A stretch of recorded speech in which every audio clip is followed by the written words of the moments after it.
Hi friends, नमस्कार। आज का टॉपिक है डायबिटीज़। बहुत कॉमन टॉपिक है ये। आज का सबसे ये मान के चलिए सबसे फ्लेयर अप डिजीज़ है जो सोसाइटी में बहुत कॉमन सी बीमारी है। और पहले तो एक एज में होती थी, ये 40-50 के बाद ही होती थी, but now days it occurs initially in 20s, age of 20-25 is very common। तो हम आज चर्चा करेंगे कि ये डायबिटीज़ यानी जिसको कॉमन बोलचाल की भाषा में हम शुगर कहते हैं, शुगर है क्या या डायबिटीज़ है क्या। बेसिकली डायबिटीज़ एक डिजीज़ है, मेटाबॉलिक डिसऑर्डर है, जिसमें होता क्या है कि कुल एक हम आपको की फैक्टर बताएं इसमें क्या होता है। इसमें एक चीज़ होता है कि हमारा जो ग्लूकोज होता है, जो शुगर होता है, वो हमारी सेल्स को नहीं मिल पाता है, जिसकी वजह से एनर्जी का प्रोडक्शन सेल में नहीं हो पाता है और बहुत सारे कॉम्प्लिकेशंस होते हैं, जिसकी वजह से शुगर अपने में कोई बीमारी नहीं होके ये बहुत सारी बीमारियों का एक हब बनाता है कि जहाँ पे आके बहुत सारी बीमारियाँ आपको घेर लेती हैं। शुगर जिनको होता है, जिनको डायबिटीज़ होता है, उनको बहुत सारी बीमारियाँ आप सभी सुने होंगे कि जिनको शुगर है उनको हार्ट डिजीज़, किडनी डिजीज़ और मेंटल डिसऑर्डर्स, आई डिसऑर्डर, कैटरेक्ट्स वगैरह, दिखने में प्रॉब्लम्स, जो नसें हैं सूख जाती हैं या डायबिटिक फूट हो जाता, बहुत सारी बीमारियां उनको घेर लेती हैं। और वो होता क्यों है, होता कैसे है, ये आज हम उसके बारे में चर्चा करेंगे। ये बेसिकली ये तो एक वीडियो में पॉसिबल नहीं है कि एक वीडियो में इसको कवर किया जाए, बट हम लोग इस पर कई वीडियो में इसको सिक्वेंशियल वीडियो में हम इसको चर्चा करेंगे।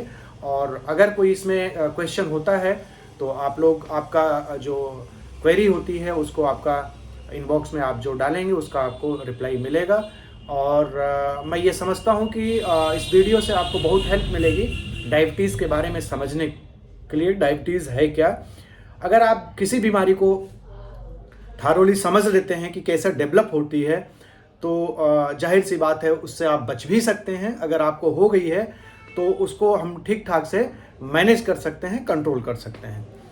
तो आते हैं मेन टॉपिक पे कि डायबिटीज़ होता क्या है, शुगर क्या होता है। शुगर में बेसिकली आप सुने होंगे नाम इंसुलिन का। इंसुलिन बहुत कॉमन नाम है। बॉडी के अंदर एक ऑर्गन होता है that is known as pancreas. Pancreas के अंदर एक सेल होती है। पेंक्रियाज के अंदर बहुत सारे सेल्स होते हैं, बहुत सारे चीज़ें निकलती हैं। उसमें एक चीज़ के बारे में हम बताते हैं, एक हार्मोन के बारे में बताते हैं जिसका नाम है कि इंसुलिन। इंसुलिन निकलती है beta cells of pancreatic islet of Langerhans. Pancreas में आइसलेट ऑफ लैंगरहैंस के अंदर जो बीटा सेल्स होती हैं उससे क्या निकलता है, इंसुलिन निकलता है। इंसुलिन क्या होता है, एक हार्मोन होता है। अभी हम लोग बाकी चीज़ों के बारे में, एकेडमिक के बारे में बहुत नहीं जानेंगे। हम ये जानते हैं कि पैंक्रियाज से इंसुलिन निकलता है। तो जब ये इंसुलिन निकलता है तो इस इंसुलिन का काम क्या होता है, शुगर से इसका क्या नाता है। अब देखिए, शुगर आती कहाँ से है, बॉडी में शुगर का क्या काम है, शुगर क्यों शरीर को जरूरत होती है शुगर का। देखिए, हम कुछ भी खाएं पिएं, अल्टीमेटली वो कन्वर्ट होके शुगर में बदलती है। और बाकी और सारे जो न्यूट्रिएंट्स उसमें होते हैं, मल्टी मिनरल्स होते हैं, विटामिन्स होते हैं, वो अलग एब्जॉर्ब होते हैं, उनकी अलग कहानी है। बट जो शुगर होती है उसकी एक अलग कहानी है। देखिए, जैसे हम गाड़ी ड्राइव करते हैं, गाड़ी चलाते हैं, तो हर गाड़ी में उसके फ्यूल चाहिए होते हैं। पेट्रोल की गाड़ी में पेट्रोल, डीजल की गाड़ी में डीजल, इलेक्ट्रिक गाड़ी में बैटरी। लाइकवाइज पूरे सिस्टम, पूरे बॉडी को चलाने के लिए हमें क्या चाहिए होता है, एनर्जी चाहिए होती है। वो एनर्जी आती कहाँ से है, मेनली वो ग्लूकोज से आती है, कुछ फैट से भी आती है, बट मेनली ये शुगर से आती है। कहानी शुगर और डायबिटीज़ का यहीं से निकलता है। आप बहुत थारोली इसको समझिएगा कि शुगर है क्या। शुगर जब मैं कहूँ तो आप डायबिटीज़ समझ लीजिएगा। बेसिकली उसको जो शुगर इसलिए बोलते हैं कि शुगर से ही इसका लेना देना है। तो डायबिटीज़ का क्या कनेक्शन है शुगर से। अभी है क्या, जब इंसुलिन निकलता है तो इंसुलिन आगे जाके उस जो शुगर का मॉलिक्यूल है उसको गवर्न करता है, उसको कंट्रोल करता है, उसको एक्सेस देता है। कहाँ पे? सेल्स में। ये एक टाइप का गेट कीपर है, एक दरबान है, जो कि करता क्या है, ग्लूकोज के लिए सभी सेल्स के दरवाजे खोल देता है। वो सेल्स, वो कोशिकाएं किसी की भी हो सकती हैं, ब्रेन की कोशिका हो सकती है, आपकी मसल्स की कोशिका हो सकती है, न्यूरॉन्स की हो सकती है कोशिका, वो लीवर की कोशिका हो सकती है, आपके पैंक्रियाज की कोशिका हो सकती है, आपके किडनी की कोशिका हो सकती है। ये ओवरऑल किसी भी सेल, किसी भी कोशिका का जो गेट होता है वो तभी ओपन होता है जब गेट कीपर वहाँ पे अवेलेबल होगा, और वो गेट कीपर खोलेगा उस गेट को। और उस गेट को कोई भी पूरे शरीर में जितने भी हार्मोन्स हैं, जितने भी मैकेनिज्म हैं, उसमें कोई काम नहीं आता। सिर्फ और सिर्फ गेट की चाबी किसके पास होती है? इंसुलिन महाराज के पास होती है। तो जो इंसुलिन महाराज होते हैं उनके पास एक चाबी होती है, जिस चाबी से वो क्या करते हैं, किसी भी सेल को, किसी भी कोशिका को खोलते हैं गेट को, ताकि उसमें से उसके अंदर, उस सेल के अंदर ग्लूकोज घुस सके। जब ग्लूकोज अंदर जाएगा तो अगली कहानी अलग बनेगी। वहां पे उस ग्लूकोज से बस इतना आप समझिए क्या होता है, एनर्जी बनता है। उसमें और प्रक्रियाएं होती हैं, एक साइकिल चलती है। साइकिल कंप्लीट होने के बाद क्या होता है, उसमें एटीपी बनता है। एटीपी क्या होता है? क्वाइंस होता है। जैसे हम रुपया लेके जाते हैं मार्केट में, सब्जी खरीदते हैं, कोई भी चीज, उस पैसे से कार खरीदते हैं, हवाई जहाज खरीदते हैं, तो उस पैसे से हम खरीदते हैं बाहर जाके सामान। उसी टाइप से सेल्स में क्या क्वाइंस बनते हैं, उस क्वाइंस का नाम क्या है? ATP, adenosine triphosphate. उसमें एटीपी जो होता है उसमें 3 फास्फेट जुड़े होते हैं। जब उसको जरूरत होती है सेल्स को, तो करता क्या है, एक बॉन्ड को, फास्फेट को तोड़ देता है, वहां से एनर्जी निकलती है और अपने काम में वो ले लेता है। तो वो सिक्के जमा करके सेल्स रखता है एटीपी के रूप में। ठीक है, तो एटीपी बनता कहां से है? शुगर से बनता है। शुगर आती कहां से है? शरीर के ब्लड से आती है। हम खाते हैं, स्टमक से आती है, शरीर के ब्लड में आती है, ब्लड से वो जाती है सेल्स में, बॉडी के सेल्स में जाती है। सेल्स में जाती कैसे है? वो जाती है इंसुलिन से। इंसुलिन करते क्या है? इंसुलिन के पास चाबी होती है महाराज के पास। इंसुलिन महाराज सेल का गेट खोलते हैं और शुगर अंदर जाती है। अंदर जाके एटीपी में कन्वर्ट होता है, सिक्के बहुत सारे ले लेता है सेल। अब जब उसको जो भी करना होता है ब्रेन की सोचने के लिए, करती क्या है, एक बॉन्ड तोड़ेगा खट से, एनर्जी रिलीज होगी और अपने काम में ले लेगा सोचने के। पैर की मांसपेशी जब तेज दौड़ोगे तो बहुत सारे बॉन्ड टूटेंगे, वहां से बहुत सारी ग्लूकोज उसमें धड़ धड़ धड़ धड़ अंदर जाएगी, एटीपी में एटीपी टूटेगा, फिर वहां से एनर्जी रिलीज होगी। तो एक मैकेनिज्म चलता रहता है। लेकिन ये पॉसिबल तभी है जब वहां पे इंसुलिन महाराज हों, एक बात।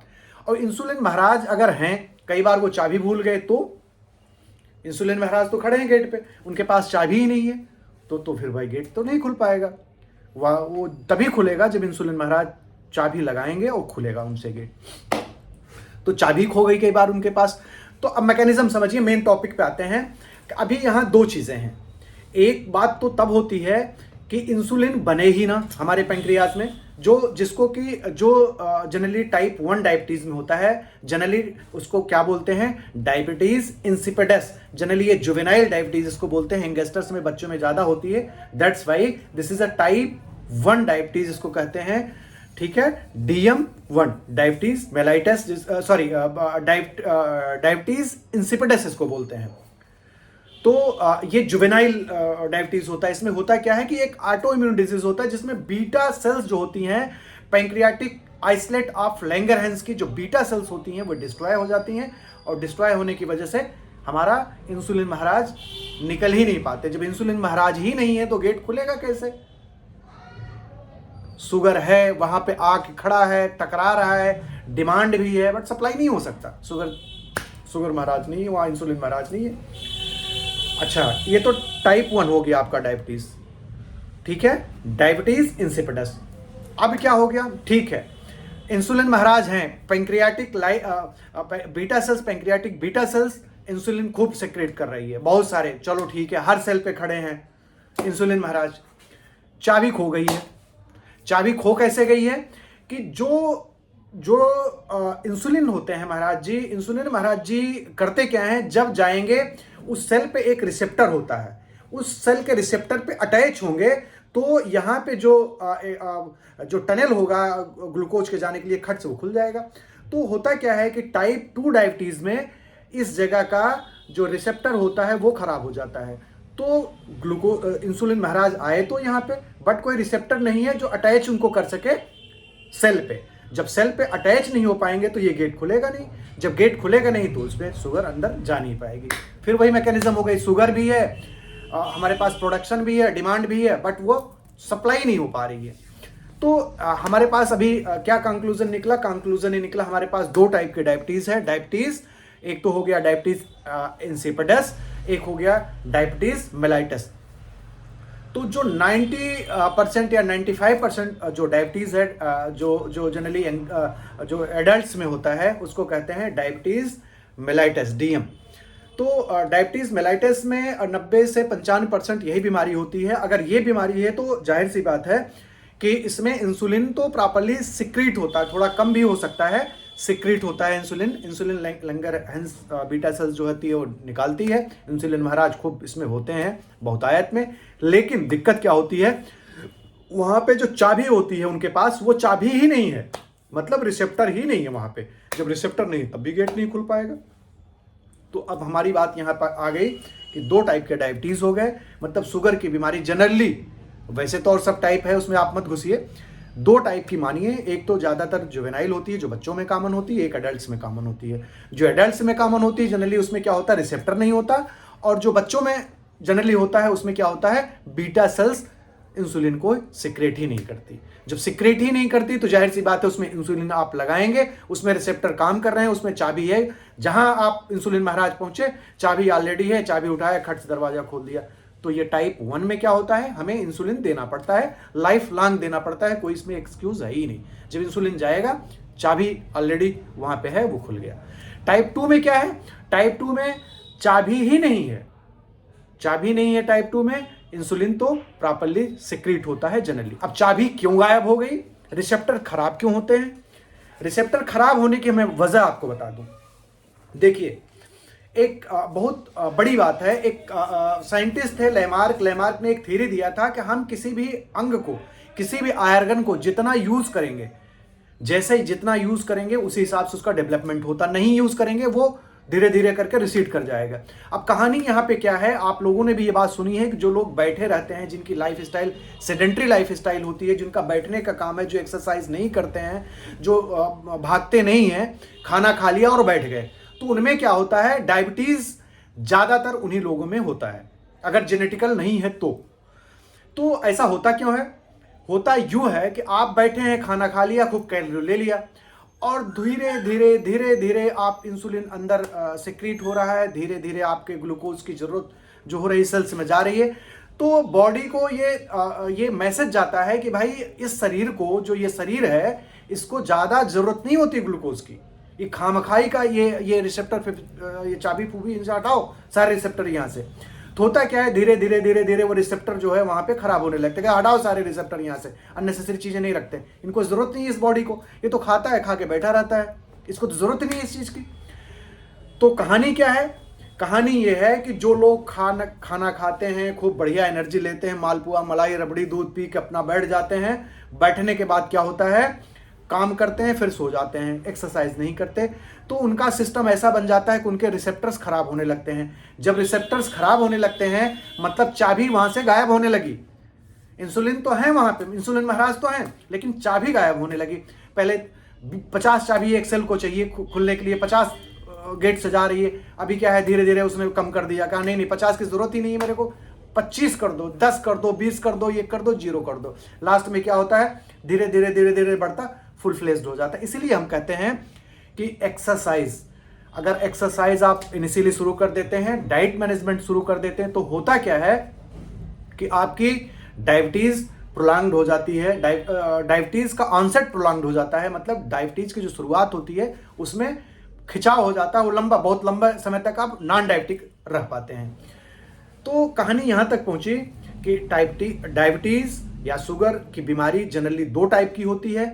एक तो हो गई जो बच्चों में होता है, टाइप 1, जिसको कहते हैं जुवेनाइल डायबिटीज, एक तो डायबिटीज इंसिपिडस, दूसरी होती है डायबिटीज मेलाइटस। दो टाइप की डायबिटीज़ है। एक में क्या होता है, इंसुलिन ही नहीं सिक्रीट होता, पैंक्रियाज का बीटा सेल्स खराब हो जाता है जनरली, इस वजह से इसमें इंसुलिन का सेक्रेशन ही नहीं होता। और जनरली दूसरा जो होता है उसमें इंसुलिन प्रॉपर्ली सिक्रीट होता है और रिसेप्टर उसके खराब हो जाते हैं, चाबी वहाँ की खो जाती है। और खोती क्यों है मैंने बता दिया है, क्योंकि बॉडी से आप काम नहीं लेते, इसलिए फीडबैक जाता है कि ज़रूरत ही नहीं बॉडी को, इसलिए लैंगरहैंस ऑफ पैंक्रियाज जो होता है उसकी बीटा सेल्स जो होती हैं वो सिक्रेट ही वो जो रिसेप्टर्स होते हैं, जो सेल्स के जो रिसेप्टर होते हैं वो धीरे धीरे करके वो कम हो जाते हैं। तो कहानी यहाँ तक आके पहुंची है कि दो टाइप के डायबिटीज़ हैं, डायबिटीज़ का मैकेनिज्म ये है। अब देखिए, अब कहानी आगे बढ़ती है। जब आप एक्सरसाइज शुरू कर देते हैं तो रिसेप्टर का जो सेंसिटिविटी है वो बढ़ने लगती है, कुछ रिसेप्टर भी बढ़ने लगते हैं। तो होता क्या है कि उन्हीं इंसुलिन में आपका काम चलने लगता है, तो आप बहुत दिन तक नॉन डायबिटिक रह जाते हैं। अब हमने मैकेनिज्म समझ लिया, टाइप समझ लिया। आज आगे का वीडियो में हम लोग ये चर्चा करेंगे कि जो मेडिसिन का क्या रोल है इसमें, मेडिसिन हम अगर लेते हैं तो क्यों लेते हैं, अगर नहीं लेंगे तो क्या कॉन्सिक्वेंसेस आएंगे। तो अगले वीडियो हम लोग ये समझेंगे कि जो शुगर है या डायबिटीज़ है उसको हम बिना मेडिसिन के अगर कंट्रोल करते हैं तो बॉडी पे क्या इफेक्ट आएगा, मेडिसिन के साथ करते हैं तो क्या इफेक्ट आएगा, हम खाने के साथ कंट्रोल करते हैं तो क्या इफेक्ट आएगा, हम खा के दवाई के साथ करते हैं तो क्या इफेक्ट आएगा। जनरली समाज में बहुत बड़ी भ्रांति है, बहुत बड़ा मिथ है कि हम दवाई साहब तो नहीं लेते, हमारी शुगर नॉर्मल रहती है, हमारा डायबिटीज़ कंट्रोल रहता है, हमारी शुगर जनरली 120, 130, 150 के रेंज में रहती है और डॉक्टर ये कहते हैं आपका जो शुगर कंट्रोल है और आपको कोई दिक्कत नहीं हो रही है, तो आप ये मान के चलिए कि आप बिल्कुल फिट हैं, आपको